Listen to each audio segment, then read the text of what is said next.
In today's show, we're going to be taking you through and reviewing the Samsung Galaxy Tab A. We're going to be going through all of your shout-outs and giving you details of our competition, so don't go anywhere. This is MMB Tech TV.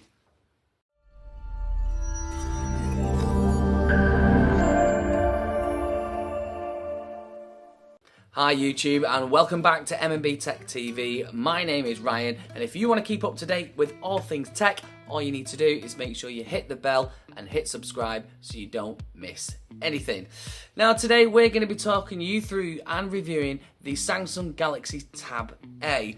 Now we know there are a huge range of mid-range tablets out there, and there's loads that do absolutely everything. But at MMB Tech TV, it's all about families and it's all about affordability. So today we've chosen this great mid-range tablet, the Samsung Galaxy Tab A 10.1. Now, if you have a family at home and you've got children, like myself, I've got a 3-year-old little girl at home, then this is probably going to be one of the good ones for you. It's a great tablet to use and it's easy for the children to get their head around, and more importantly, it's easy for you to get your head around as well.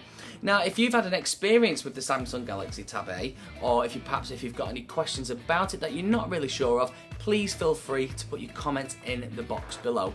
But let's go and take a little closer look at what it's got to offer. As you can see, I've got the black version, but it's also available in white. Now, at first glance, looks quite nice. Nice and big display at 1920 by 1200 pixels. Nice and big display, nice and clear to read. Now, looking at the device itself, at the bottom, you've got your home button just there. You've got your back button, and then the button used to switch in between apps. Now, the only trouble I had with this is the back button and this are flush within the unit itself. So I found that if you're perhaps using a web page and you're surfing through it and you catch it, you can kind of switch in between screens and go back when you don't need it to do, which is slightly annoying.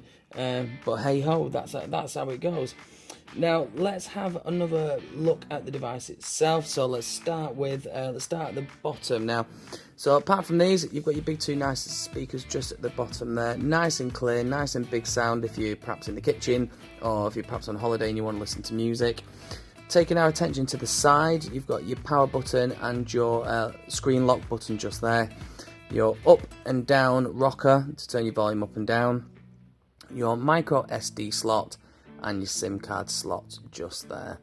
Now, coming up to the top, as you can see, you've got your microphone, your USB charging port and your 3.5mm headphone jack. And just at the top here, you do have a front-facing camera. I don't know if you can really see it, which only packs out 2 megapixels, which it's not too bad for doing what it needs to do. So perhaps if you're FaceTiming someone or you're doing a Skype call, maybe it's all right. It does the job for it. Now, keeping on the conversation of cameras, as we turn it over, on the back you've got your camera and your flash just there, and this one packs out a 8 megapixel camera, so slightly better. I wouldn't say you could be a great photographer using it, but again, it does what it needs to do, gets the basic photos and videos for you as well. The weight of the device isn't too bad either. It's not too heavy, so it feels like a bit of a burden, and it's not too light as well, like some of the iPads that you think, if you're that delicate, or even a bit heavy-handed, you could break it. I'd probably say the weight of it is the equivalent to a cup of sugar maybe, or a little bit over, so not too heavy either, nice to use, and it's nice to hold in the hand. But looking at the design, very simple, doesn't stand out from the crowd, but with that saying, with its plastic casing and its kind of like accents around the corners, it'll kind of blend into any kind of office or classroom, and you kind of won't draw any attention to it or kind of, any unwanted admiring glances. Now, the device itself runs on Android 6.0 Marshmallow and comes with a 1.6 GHz processor. The device itself seems to run games and kind of apps seamlessly. You can switch in between apps and play games quite nicely with hardly no judder or stuttering, which is not too bad for a mid-range device. Built into it, it's got a 7,300 milliamp battery, so during our tests we kept it streaming over Wi-Fi with the display set to maximum, and it lasted 7 hours and 20 minutes, so it's kind of a really good indication of how long the kind of device can be expected to last on a worst case scenario. It seems quite good going from page to page. and kind of app to app, really using it on a day-to-day use. Like I said, doesn't really stutter, it's nice and swift, no lag on there either. On the device, you do get a bunch of pre-installed apps from kind of the Microsoft Home, where you get all bits and bobs from Microsoft, and you can get all the Excel packages and things like that. Get all Twitter and Facebook, all the usual bits. But the one I really want to draw your attention to is this one, is the kids mode. Not that one, is this one, the kids mode. Now, if you've got families and small children at home and they use your tablet, because we are in that kind of age now where they do use it, this app allows them to use it safely, so they can play games that have already been pre-installed, or you can select certain ones from the App Store and add them in. Now, the beauty about this is you could have it like this, hand it to your child, and you can press the home button, these buttons, and they don't switch out of this. This is kind of like their main menu. So what's included is you can allow phone calls. Again, this needs a parent control for you to be able to add it in. They can take photos on there, they can go through their own galleries, they can go shopping to a degree and decide what kind of apps they want. All they need to do is pressing the button, it takes them to their kind of app store. Now, they can't buy them without you knowing. Say for example, if you wanted this one,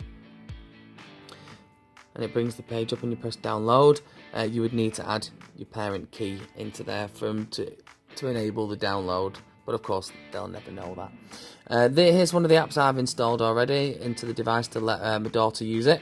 You've got music ones where the kids can kind of make their own music with different instruments and things, which is quite good.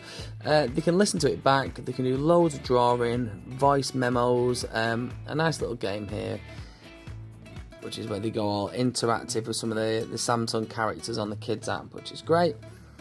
They've got the YouTube Kids app, which is included in there. Then I've added some pre-installed other ones like Disney and Olaf and all those kind of bits and bobs.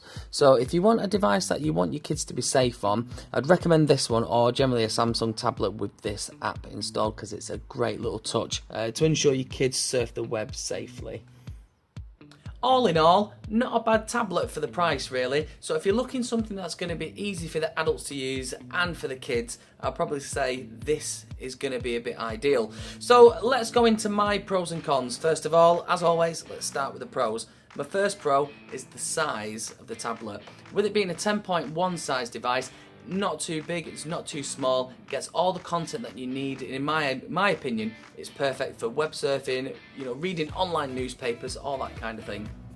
Now, second of all, and probably say one of the biggest one, is the Samsung Galaxy Kids app in there. Having that on there and having that ability to be able to control what your kids use, to me, is a great selling point. It's a perfect selling point, and that's particularly why I bought mine.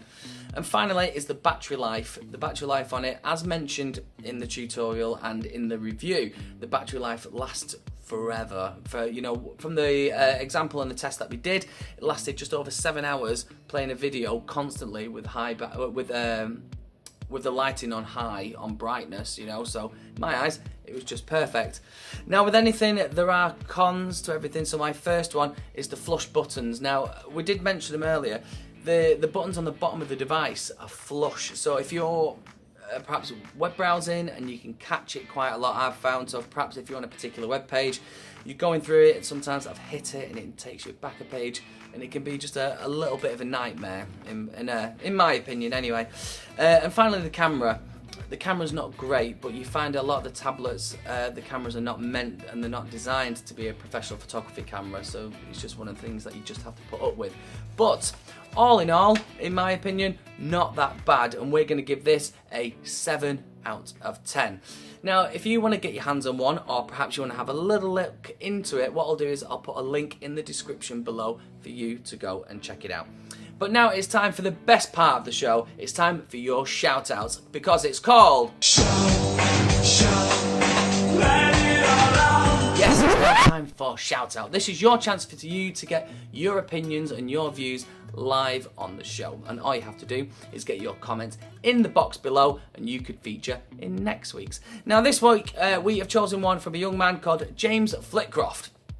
He sent us a message saying, "Good info, dude. Can you give us a shout out to James?" So James Flitcroft hello to you, sir, and thanks for joining in our community. Thanks for getting involved and subscribing. We love it. Now, like I said, if you want to be like James, all you need to do is make sure you get your comments in the box below and you could be featuring in our next shout out.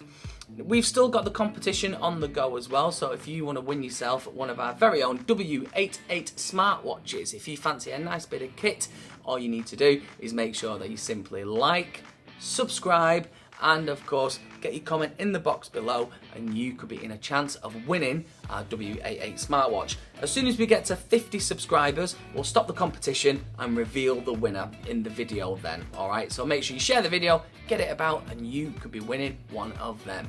But that is it from all of us at the MMB Tech team. I want to say a huge thank you for joining us, but make sure you like, comment, subscribe to the page and share it with your friends as well. But from me, Ryan, thanks for joining us. We'll see you all again soon for another episode of MMB Tech TV. Bye bye for now.